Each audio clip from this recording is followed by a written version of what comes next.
Hello everyone. आज के इस वीडियो में हम भारत में सबसे पहले कागज़ की खोज हुई थी, वह किस प्रकार हुई थी, किस सन में हुई थी और किसने इसकी खोज की थी, इसके बारे में हम जानने वाले हैं। वीडियो पूरा देखें और अगर कुछ भी आपको त्रुटि इसमें लगती है तो कमेंट कर ज़रूर बताएं। तो शुरू करते हैं। कागज़ बनाना पूरी दुनिया को भारत ने सिखाया है।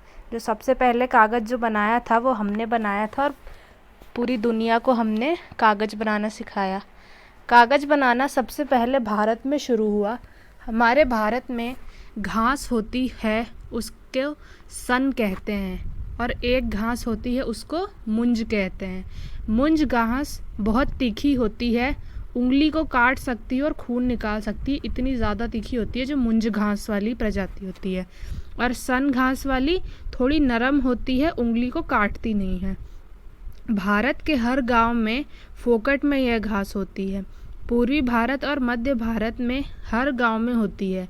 बंगाल में, बिहार में, झारखंड में और उड़ीसा में, असम में कोई गांव नहीं है जहां पे सन और मुंज गांव नहीं पाई जाती हो। तो जिन इलाकों में सन और मुंज सबसे ज़्यादा होती है या हो रही है, इसी इलाके में सबसे पहले कागज़ बनना शुरू हुआ था। वो सन की घास से और मुंज की घास से हमने सबसे पहले कागज़ बनाया था। सबसे पहले कागज़ बना के हमने दुनिया को दिया, और वो कागज़ बनाने की तकनीक आज से लगभग 2000 साल पुरानी है। चीन के दस्तावेज़ों में ये बात पता चली है कि चीनियों में दस्तावेज़ों में यह लिखा हुआ है कि उन्होंने जो कागज़ बनाना सीखा वो भारत से सीखा, सन और मुंज की रस्सी से। कागज़ बनाने की भारतीय विधि: कागज़ निर्माता सन के पौधों में बने पुराने रस्से, कपड़े और जाल खरीदते हैं। उन्हें टुकड़ों में काटकर फिर पानी में कुछ दिनों के लिए डुबोते हैं। आमतौर पर पानी में डुबोने का काम 5 घंटों तक किया जाता है। कितने घंटे तक? 5 घंटों तक उसे डुबाकर रखा जाता है।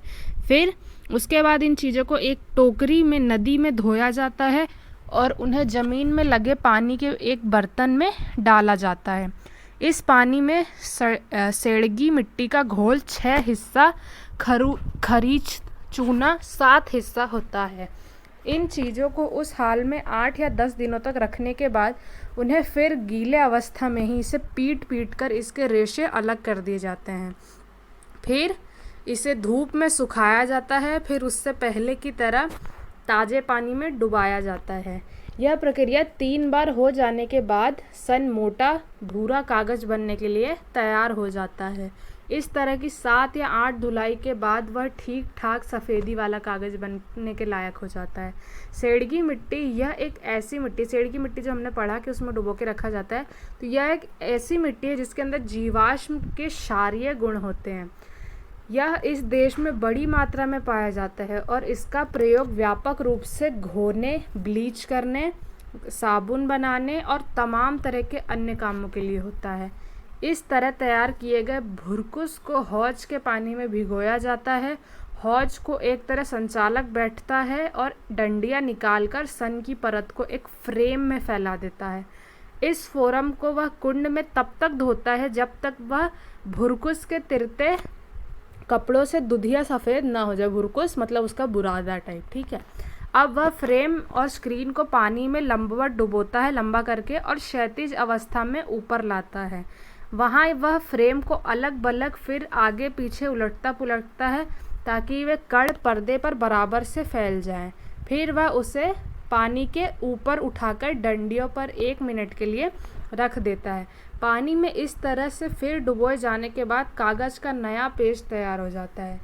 अब यह विस्तारक को स्क्रीन से हटाकर स्क्रीन और शीट के ऊपरी हिस्से को 1 इंच भीतर की तरफ मोड़ लेता है। इसका मतलब यह है कि शीट का जो इतना हिस्सा स्क्रीन से अलग कर दिया जाएगा। अब स्क्रीन को पलट दिया जाता है। कागज़ जो हिस्सा पहले से अलग हो चुका है उसे चटाई पर बिछा दिया जाता है। स्क्रीन को आराम से कागज़ से हटा लिया जाता है। इस तरह कागज़ बनाने वाले एक के बाद एक शीट निकालता रहता है। वह दिन भर में तकरीबन 250 शीट बनाता है। उन्हें एक के ऊपर करके रखने के बाद सन को मोटे कपड़े कागज़ के आकार के बराबर होता है। उनके ऊपर वह लकड़ी का मोटा पटरा रख देता है जो आकार में कागजों से बड़ा होता है। यह पटरा अपने दबाव से कागज की गीली शीटों से पानी निकाल देता है। इस प्रक्रिया को तेज करने के लिए कागज बनाने वाला खुद उस पर बैठ जाता है ताकि दबकर पानी जल्दी से जल्दी उसका निकल सके। इस गट्ठर को रात भर के लिए एक तरफ रख दिया जाता है। सुबह इनमें से एक एक शीट निकाली जाती है, उन्हें ब्रश से बराबर किया जाता है। कागज की इन शीटों को घर की प्लास्टर लगी दीवारों पर चिपका दिया जाता है। सूख जाने के बाद उन्हें छुड़ा लिया जाता है और एक साफ चटाई या कपड़े पर बिछा दिया जाता है।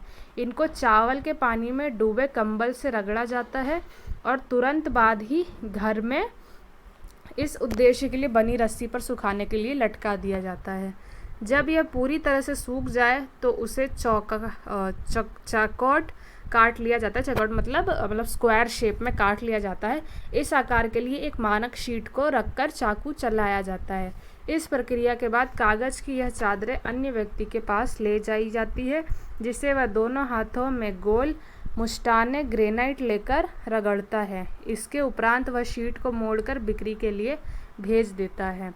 ज़्यादा बारीक कागज़ दोबारा पॉलिश किया जाता है और कटे हुए टुकड़े और ख़राब हुई चादरों को पानी में रखकर कुचल दिया जाता है। फिर ऊपर वर्णित प्रक्रिया के मुताबिक पुनः निर्मित किया जाता है, जिस प्रकार से उस घास को काट करके और फिर मिट्टी के अंदर कौन सी सेड़गी मिट्टी के अंदर भिगो करके रखा गया, पूरी प्रक्रिया को फिर से चलाया जाता है। तो इस प्रकार से हमने सबसे पहले भारत के अंदर कागज़ बनाया था और चीन ने भी इसको स्वीकार किया है। उसके दस्तावेज़ों में लिखा हुआ है कि जो सबसे पहले हमने कागज़ बनाना सीखा वो भारत से सीखा है और भारत द्वारा ही आया गया था वो कागज़।